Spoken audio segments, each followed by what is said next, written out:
afternoon, everyone, and welcome to day 2 of Community College Week. My name is Nikki. I'm the Assistant Director for Recruitment and Outreach, and today this event is focusing on our nursing programs.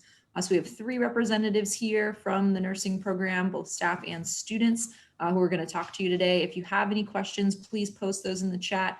And I can feed those questions to our presenters. If you're following us on Facebook, please post those questions in the comments. We want to make sure we get all your questions answered today. So I'm going to hand it on over to y'all. Good morning or good afternoon. My name is Rachel Wilkerson. I am the Career Navigator for Charity School of Nursing. I work in the admissions office.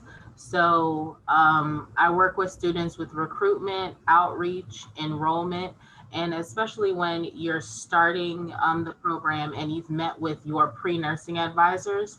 I'm that person that if you have any additional questions, you need just a little bit of feedback, you may want someone to kind of go over your scores or explain things in more detail, I'm that person that you can contact. Okay, and I'll hand it over to Abe. Okay, hi guys. My name is Abe. I am the treasurer for Charity School of Nursing's SGA. Today I'm going to be talking about how to survive nursing school, but in order to get to that part of the presentation, I'm actually going to hand it over to Stephen, if that's okay, because he's going to talk about how to get into nursing school, what prerequisites are necessary, et cetera, et cetera. So Stephen, if you'd like to go ahead. Hello, everyone. I'm Stephen Martinez. I'm the vice president of the charity SGA. And what I want to talk about first is, how you even get into charity, because you can't get into charity without taking, the admission test, which is the Kaplan. You also need to take some gen ed courses, and I'm going to share that to you guys right now. You guys should be able to see my screen. So to even apply to charity, you need to have an English 1. You need a math 120 or higher, a humanities, a fine arts, and you also need a C or better in all of these courses, but you need especially in anatomy physiology 1, lab, anatomy physiology 2 with the lab, microbiology, you can either take with human pathogens without a lab or take a full micro. And you also you can take a general psychology. The way that it's set up, you can get into charity without having all of your prerequisites completed, and then you have a general track. Each semester you would take certain courses, and then you could technically get it done in 5 semesters. However, most people find it more beneficial to finish all of their prerequisites first before going and applying to charity. And you get in based on a profile score, and that profile score determines basically if you get in, if you don't get in, and it's based on everything. You lose points, I should say, for having D's, F's, W's on your transcript. So you want to make sure your GPA is as high as you can get it. You also want to make sure that you get a good score on your Kaplan, and you can find all of this information on the Charity School of Nursing page on the dcc.edu website. And that's pretty much all I have for how to get into charity. Now, once you're in, you have to maintain a certain GPA. You can't fail classes. You can only fail like 2 classes. You can't fail the same one twice. It's a whole different ballgame once you're in the program. But the School of Nursing does make every effort for you to be able to pass and go around. Abe's going to speak more about how to survive it once you're in it. And Stephen, I also wanted to add, we have 3 programs. So we have the CNA program, we have the LPN program, and we have the RN program. And in regards to the RN program, just a few highlights that some students may not be aware of, because the college requirement is that they do not load any of your D's, F's, or W's into your transcripts in Lola. However, for Charity School of Nursing, we look at your D's, F's, and W's. So they count when applying to Charity School of Nursing. It does not transfer over to the college, and it's not listed in your Lola, which will not have any negative impact to you, but we do have to count it because we have to see how successful you are in A&P, and A&P is really the courses, or that group of A&P 1 and 2. Those are where we check to see if you've had 4 or more unsuccessful attempts at A&P. So say in 2019 you make a C, and in 2020 you want to retake it and you get a D. We take that D. We do not take the C because you've repeated it, and we have to stick with your most recent score. But if you take it and you receive an A, which is higher than your C, we do take that A. We do not count that C negatively against you. So that's just some of the things that some students may see differently, because the college-wide standard is one thing, but for Charity School of Nursing, we have to do a deeper dive and look at your actual transcripts to determine if you have any D's, F's, or W's. So that's just wanted to put that out there. All right. And can I add one more thing real quick, Rachel? I was going to add something too. Okay, it's really important, even though you don't have to take all of the prerequisites or gen ed courses before you necessarily get into the program. The more of those courses that you take, the higher your profile score is, and that will boost your chances of getting into the program. It also gives you a better foundation to start nursing school with if you have both anatomy and physiologies instead of just the first one. So even though it might delay you starting in the program by a couple of semesters, I think it's beneficial to take as many of those courses as you can before applying. And I can show you guys that stuff right now. I have it pulled up here. So this is what you guys are seeing right now is a generic assessment. So you have to fill this out, type it before you get into Charity. And if you see at the bottom of the screen around here, it says asterisk.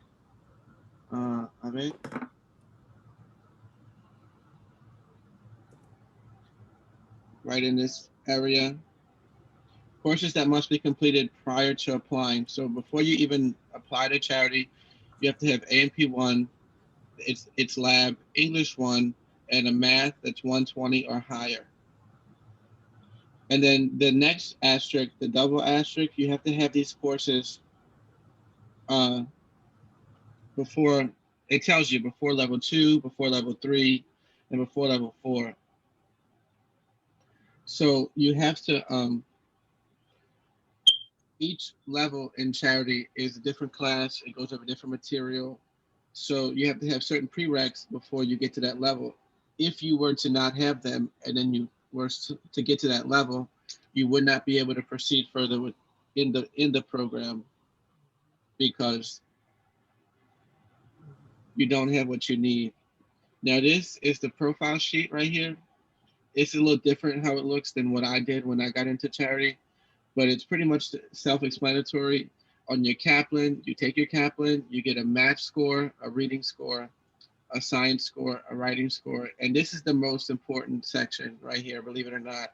It's the critical thinking score, because once you get into Charity, your test questions no longer are, so the professor said it's going to be this, Y, and Z, and that's it, and you just memorize it. Charity is not about memorization. You take the information, you have to process it and apply it, because at the end of your program, you're not going to be teaching people, you're going to be holding people's lives in your hands. So the testing at Charity is hard. Don't listen to anybody that says it's easy. It is hard, but it is doable, and it forms you to be a better nurse.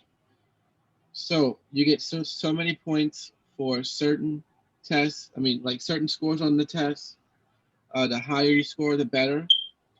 You get more. You get an extra 5 points if you've completed all the prerequisites. So that's why it's more beneficial. Also, if you have withdrawn from 2 or more courses, you get 0 points. If you've withdrawn from only 1 course, 5 points, and has not withdrawn from any courses, 10 points. So you get more points for not withdrawing. You get 10 points for not having any D's or F's. and you also get points for your GPA. The higher, the better. And if you have a college degree, or if you're already an LPN, you get an extra 5 bonus points. What I will say is it's only the D's. Miss Rachel can go maybe a little bit further, but from my experience, the withdrawals do not count against you if they're not in the charity curriculum. Correct. For example, I took a nursing school success course with Miss Quayle before I got into charity. I felt like it was a waste of my time, so I dropped it, got a W, but it did not affect me on my profile score. Correct. The only thing that we look for in your profile score or the course is the CSN curriculum.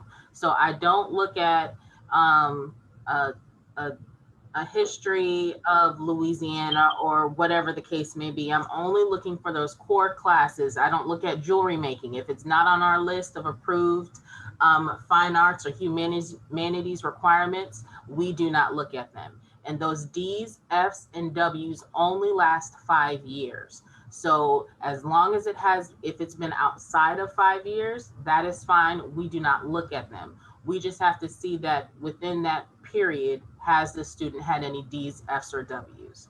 That's what we look at. And if it does not apply to the curriculum, if it's not a part of the prereqs, we do not look at it, acknowledge it. We only look at what pertains to you getting into this program.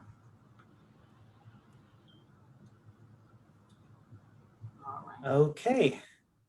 Are you guys ready for me to talk about how to survive nursing school? Okay, so you all got into the program, right? So now we need to figure out how we're going to navigate this program. As Stephen mentioned, and as Miss Rachel did as well, it is different than any other type of schooling you've ever had in your life before. So let me go ahead and share my screen, and we'll get started. Okay, let me go full screen. Well, I probably don't need to go full screen. Let's see.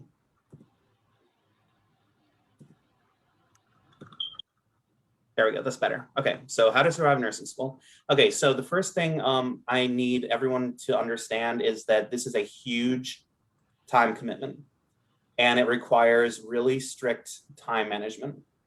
In addition to one 12-hour clinical day per week during the semester, you also have to be able to budget study time every day for every day of the week, if at all possible. So what you need to do is you need to set realistic goals for yourself for how much study time you can spend per week. I recommend at least 20 hours a week. Abe, Not for, I'm sorry? so the general rule is it's 3 hours a day per nursing credit hour. So for example, nursing 1, you take an 8-hour nursing class and a 2-hour pharmacology class. So that's 10 credit hours a semester. That means you should be studying 30 hours a week minimum for level 1. Right. I was just referring to like each individual course. But yes, Stephen is correct. So you do need to get organized, and this means you need to write down and be realistic with yourself, how much time you spend each day doing certain activities. So that could be, meal prep for the week, exercise, hanging out with your kids, whatever the case may be. And you need to figure out those little pockets of time throughout the week when you can study. So this does mean that, you're not going to have that same structure every day that you're used to. There are going to be days when, you have to study for 2 hours and then, run to go pick up the kids from soccer practice or whatever, and then get back and study for another 2 hours, but it is doable. It's very, very doable. I recommend either using Microsoft Excel, Google Calendar, or a physical calendar, because some people prefer that, and pencil in at the start of the semester when your lecture times are, when your tests are, when your prior commitments are, whether that's work, family, etc., and then budget study time into each of those days that you're able to, and then stick to it. That last little bullet point on the list says manage your relationships and learn how to say no. That's probably the most important thing you're going to learn in nursing school is how to tell people no. You know, you need to make time to get through this this program. And in order to do so, you need to be able to know when people are asking too much of you, or if they're, you know, if they don't have your best interests, i.e. you finishing the program in mind. So just be aware of that and exercise your no muscle, as my mom likes to say. All right. Let's see. Okay, so next up, let's talk about studying. Stephen and I already discussed how much time you need to be spending per course each week. So textbooks. When you get into the program, Charity is going to give you a list of textbooks that they recommend, that they require that you buy. Not in reality, nobody's checking to make sure you bought these books. And then books that they recommend you buy. The recommended books, not the required books, the recommended books are going to be the ones that help you with test taking strategies and how to get you to think like a nurse. In fact, one of the recommended books is actually called How to Think Like a Nurse. The required textbook readings are going to be the cut and dry clinical information you need to make informed decisions as a healthcare provider. I will personally tell you, I did not find the textbooks to be super necessary in the first level, but levels 2 through 4, definitely necessary. So you do need to get them. If you choose to get an older edition, just be aware that some tables and some information in the books may not be exactly what the professors are providing in their lectures. So you just keep that in mind. Flashcards. I was never a flashcard person, honestly, but once I got into nursing school, these were my lifesaver. When you get into pharmacology and you have to memorize, you know, X number of drugs for a test, you know, just having those flashcards with you, reciting to yourself over and over again, you know, the side effects, the contraindications, et cetera, will really help you just, you know, blow through that course and do really well. Next up, we have the Test Success book series. The Test Success books basically are just big books of practice questions, but they also provide you with information on how to take tests, how to approach questions, etc. Nursing school questions are not like regular test questions. Nope, unless you're in a pharm course, they're not going to ask you to memorize information and then regurgitate it onto a page. They're going to ask you to take the information that you know and apply it to critical, real-world clinical settings. So these books will help you do that. They have lots of interesting little tricks and wordplay associations, so you know exactly what the question is asking you to do. For more practice questions, I've included 2 really helpful websites, nurseslabs.com and registerednursern.com. These, the Nurses Labs questions tend to be more generic questions, whereas the Registered Nurse RN questions are going to be specific to your topic. For example, if you want to do practice questions about breast cancer, you could look up that specific exemplar on that website. And then last but not least, clinical experience. You're going to have either 2 6-hour or 1 12-hour clinical per week for your regular nursing courses. For special populations, it's going to be 9 hours. Either way, though, you can only miss 1 full day, that's 12 hours of clinical per semester. So definitely try not to miss clinical. It's highly discouraged to miss it, but if you absolutely have to, just be aware that you can miss 12 hours and that'll be all you can miss for the semester. All right. Next up. I just want to emphasize practice questions. Absolutely. Personally, I never open my textbooks, even though it is testable. I find that I study better with practice questions.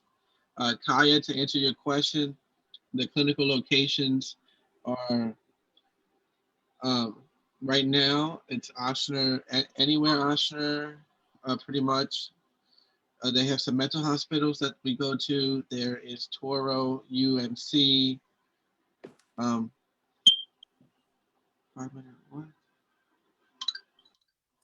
Right. It just depends. When you register for your first nursing course, you'll be given a grid of locations to choose from, and it's every man for himself at that point. You know, whoever registers for that section first gets it. So next up, surviving nursing school, physical health. As you probably know already, nursing and nursing students get burnt out very easily. The environment can be very taxing on your body. I find it's helpful for me to wear my my pedometer app at work and just see, you know, how many steps I got in.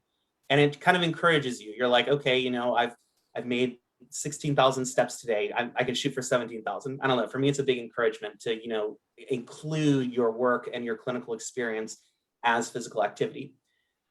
However, it's also important to have a regular and reasonable exercise regimen to keep your energy levels up. If you can do it outside, great. I know we live in Louisiana, so that's not always possible, but getting that vitamin D from sunlight is super important to just maintaining, you know, your health and even your mental health, really. And then make sure you're eating a proper diet. Mental health. Nursing school will challenge you physically, but especially mentally. You need to know your triggers and learn to cope with them. For example, if you have a patient who is going through something that you or a family member went through, that might be a stressful situation for you. So just keep that in mind and learn how to cope with it. Again, make sure to get plenty of rest and take time away from the books and take time away from being under the fluorescent hospital lights if you have time. See a professional if necessary and put yourself first, which is hard for a lot of us to do as nurses and nursing students. You know, we are nurturers, but it really is important to put yourself first. It's only a 2-year program. And then after that, you can put yourself on the back burner. But while you're in nursing school, it's so important to keep yourself at the forefront. Wrapping up, reward yourself. If I get a 90 or higher on a test, I order expensive sushi. That's my reward system. Make friends. The friends that you make in the nursing program are going to be lifelong friends, and they're also really going to be, you know, shoulder for you to cry on, or just a sounding board if you ever have any questions or concerns during the program. And then last but not least, believe in yourself. I know it sounds corny, but you are absolutely capable of doing this. And I think you should. Nursing is an extremely rewarding career choice, and just all the different possibilities of the things you can do with this degree really make it just a great option for a lot of people. So best of luck getting in, and that's really all I have to say on that.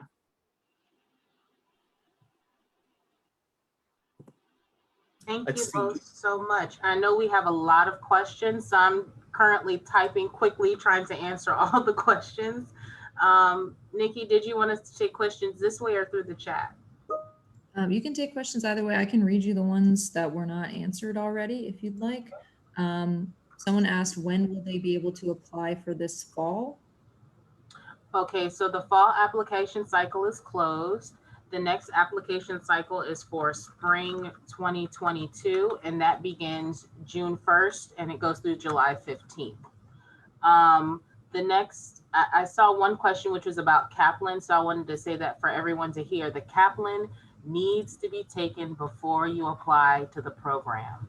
If you apply to the program, you submit your application, you submit your self-assessment, and you do not take your Kaplan, you will receive a letter saying that your application was incomplete. We do not go back and forth and say, hey, here's a Kaplan, you didn't take your Kaplan, you didn't take your Kaplan. The Kaplan needs to be completed because that is part of your application.